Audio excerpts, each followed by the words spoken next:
Hello, everyone, and I'm overjoyed to tell you that the Purnayog podcast was amongst the top 10 podcasts by Anchor in the 1 to 15 minutes category for the month of December 2022.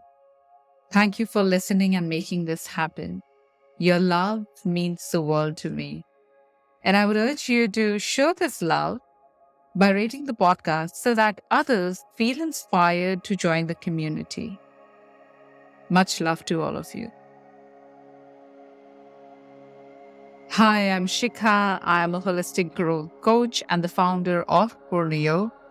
And welcome to a brand new episode of the Purnayog by Shikha Pandey podcast. How long are you going to wait before you demand the best for yourselves? Asked Epictetus. In a world where nothing is certain except for death, I hope the answer to this question naturally that comes to you is now. Now is when I'm going to demand the best for myself. And yet, we keep deprioritizing ourselves or what is best for us, knowingly and many a times unknowingly, because we are not even aware of what is the best for us. And even when we do know what is best, we push acting on it to some other day or sometime in the future. We often want to put a date to when we would start a new habit or start making new choices or change our old patterns. Beginning of the year, on my birthday, or on a significant day. We put these timelines of starting something new at some point of time. Why would we do that? I will come to this in a bit. But we do waste a lot of time in waiting for the right time, right situation, or when we are capable enough to demand the best for ourselves. Now, we may assume that this demand, the demand for the very best, is something that we make from others. But in fact, receiving the very best for or from the world is an outcome of demanding the very best for ourselves, from ourselves. Believing in our capabilities, knowing that we deserve to live this life to the fullest, believing that we are good enough and worthy, and leaving no stone unturned to make this a reality for ourselves is what demanding this for ourselves looks like. As Abraham Maslow said, if you plan on being anything less than you're capable of being, you will probably be unhappy all the days of your life. So are you denying yourself the joy? We all want joy, but we also make excuses for the lack of it. Now tell me, if you were overweight and it is affecting your well-being, do you tend to tell yourselves, oh, this is just genetic, or this is just my age? Or do you take charge of your eating habit, your hydration, regular sleep, exercise, or reducing your stress levels? If you are naturally not charismatic, do you tell yourself, oh, I can never be a good leader? Or do you work on improving your public speaking skills and you work on your sense of humor timing? If you don't enjoy your job, do you tell yourself, oh, most people don't enjoy their job. This is just to earn my bread. Or do you take charge by relooking at your purpose, working with a coach, updating your profile on LinkedIn, upskilling yourself, increasing and improving your network, building your personal brand to attract the right kind of opportunities for yourself? We know what's not working. We may even know what we need to do about it. And yet we say, I will start it from XYZ time in the future. And now we come back to that question. Why do we do this? This is procrastination kicking in. And this happens because even though we know that a habit or a choice is good for us, it is not easy to incorporate it because it also requires us to break away from old, established, comfortable patterns, and that can be challenging. Giving up sugar, reading habit being inculcated, working out regularly, moving away from negative self talk. We all have at some point wanted to overcome one or all of these and struggled with it.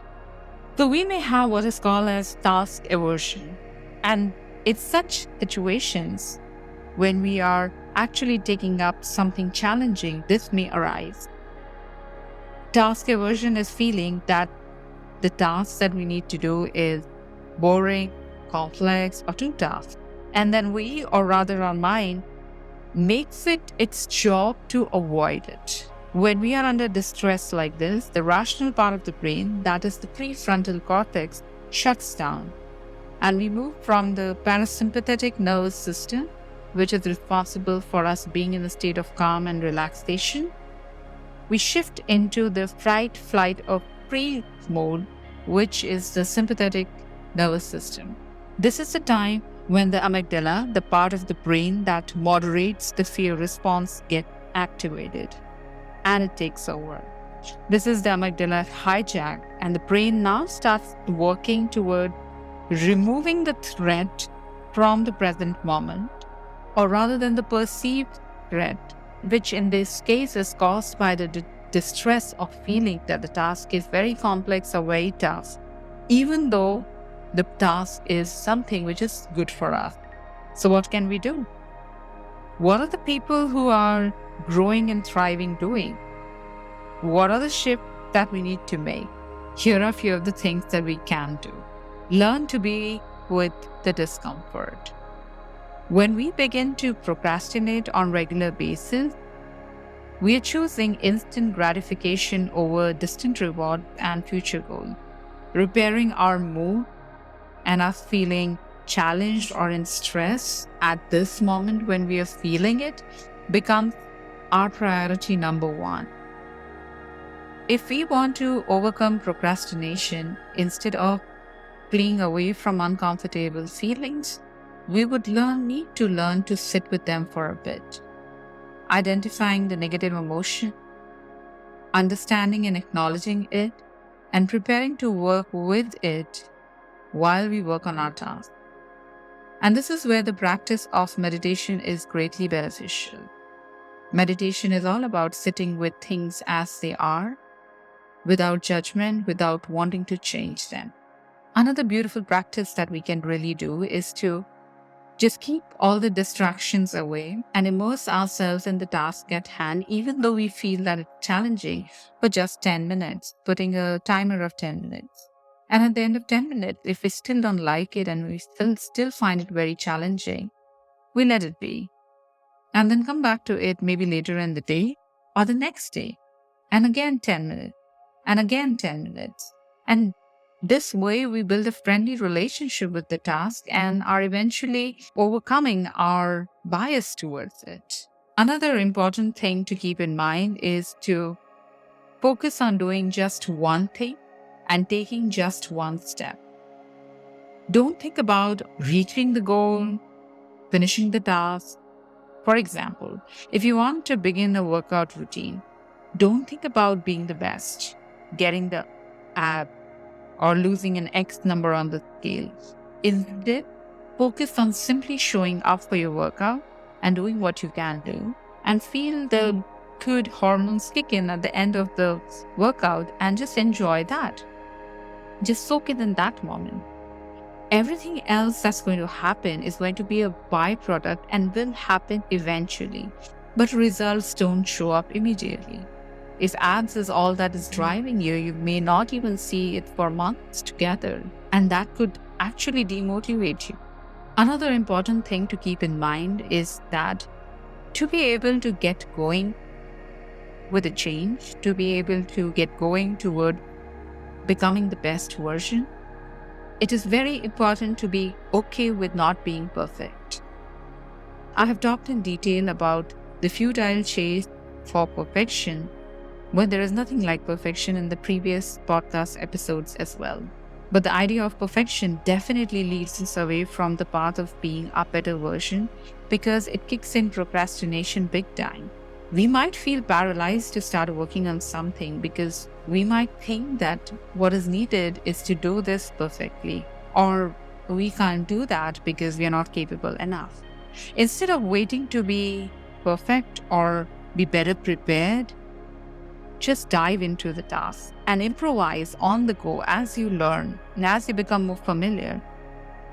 Taking the first step towards moving out of your comfort zone is what will empower you. For example, you might have taken up a new role that requires you to make presentations, and PowerPoint presentations are not one of your areas of strength. Then keep it simple. Don't go into making one with a lot of pictures or too much of text. Just keep it super simple.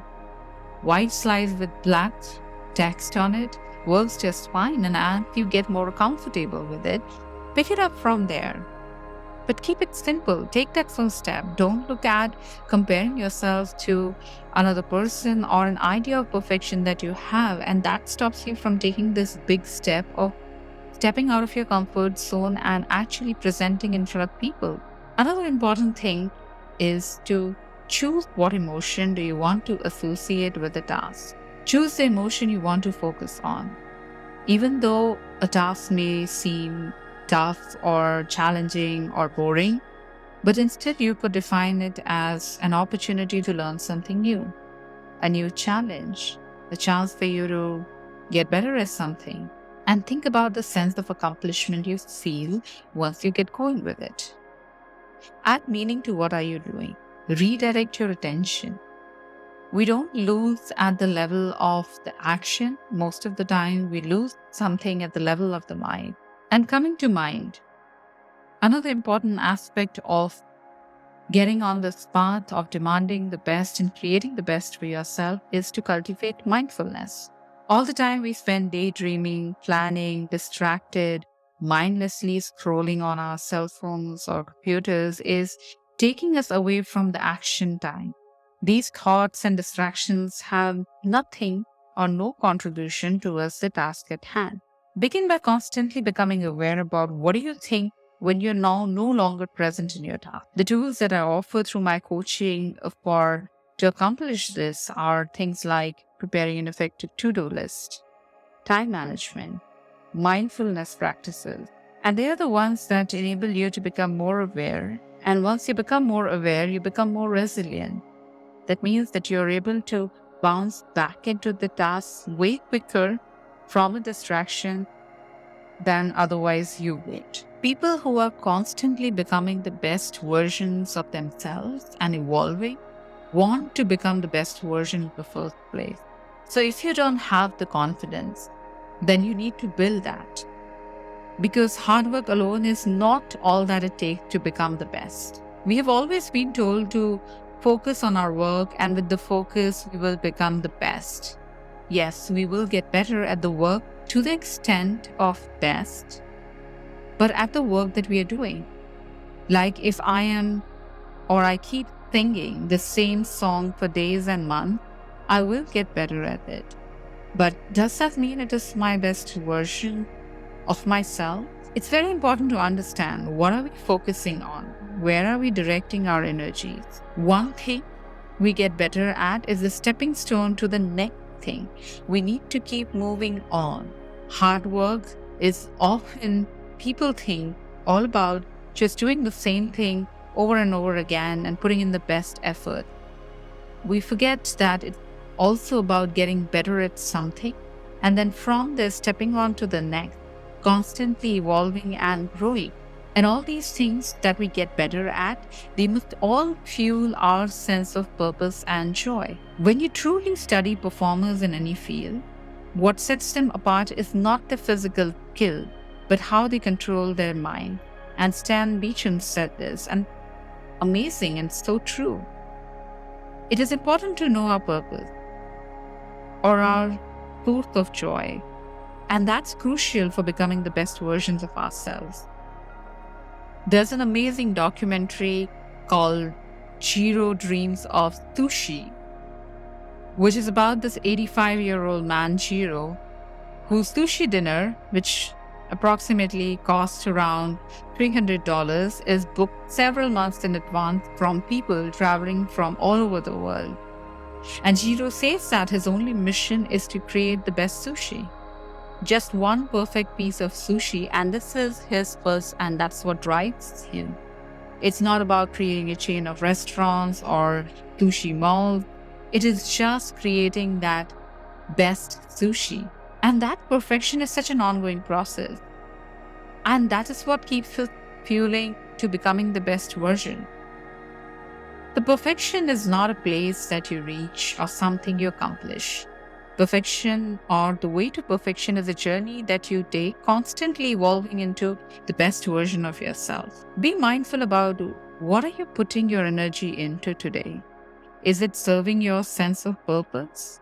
Is your work, your choices serving your purpose? And purpose is not always about your job. In fact, it is about everything. It encapsulates your entire life. Your purpose could be being the fittest version of yourself mentally, physically, and emotionally. Or your purpose could be being the best leader. Your purpose could be being the kindest person. It's important to know your purpose or your source of joy, so that then you can make a choice that it reflects in everything that you do. Let me ask you a question. Your goal, your dreams, your aspiration, the ones that have been there but aren't moving forward, have you accepted them as something you cannot accomplish? Let me tell you a story here. The story of the elephant and the rope.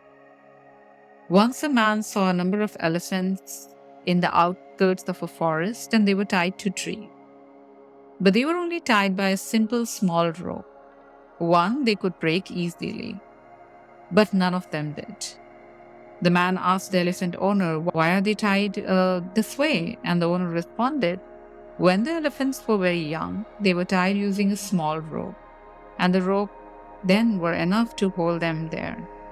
But when they get older, they become conditioned to believe that they cannot set themselves free, so they never do." If you accept your circumstances as they are, you are the elephant tied to the rope. The more you think it is possible, the more it becomes possible. And similarly, the more you think it is not possible, it never shall be.